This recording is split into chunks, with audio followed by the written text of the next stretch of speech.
कि नाज अच्छी लगे तो भी सत्संग में बैठा रहे और सुनता ही रहे, जैसे कैसे भी सुनता रहे, चाहे अच्छी लगो या ना लगो। तो उस परमात्मा के वचन में, परमात्मा की वाणी में इतनी शक्ति है कि वो ना सुने, चाहे वहां वैसे बैठा रहे, और चाहे वो सो भी जा, जहां आरती चल रही हो, बाल जैसे कोई लेट गया,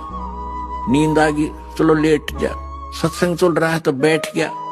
बैठा रहे, चाहे कुछ भी सोचता रहे, ना सुने, चाहे दूसरे कमरे में बैठ जाए लेकिन कानों में ये सुनती हो,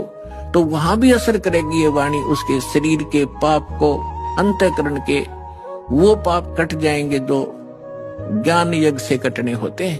कि नाज अच्छी लगे तो भी सत्संग में बैठा रहे और सुनता ही रहे, जैसे कैसे भी सुनता रहे, चाहे अच्छी लगो या ना लगो। तो उस परमात्मा के वचन में, परमात्मा की वाणी में इतनी शक्ति है कि वो ना सुने, चाहे वहां वैसे बैठा रहे, और चाहे वो सो भी जा, जहां आरती चल रही हो, बाल जैसे कोई लेट गया, नींद आ गई, चलो लेट जा, सत्संग चल रहा है तो बैठ गया, बैठा रहे, चाहे कुछ भी सोचता रहे, ना सुने, चाहे दूसरे कमरे में बैठ जाए लेकिन कानों में ये सुनती हो, तो वहां भी असर करेगी ये वाणी। उसके शरीर के पाप को, अंतःकरण के वो पाप कट जाएंगे जो ज्ञान यज्ञ से कटने होते हैं। कि नाज अच्छी लगे तो भी सत्संग में बैठा रहे और सुनता ही रहे, जैसे कैसे भी सुनता रहे,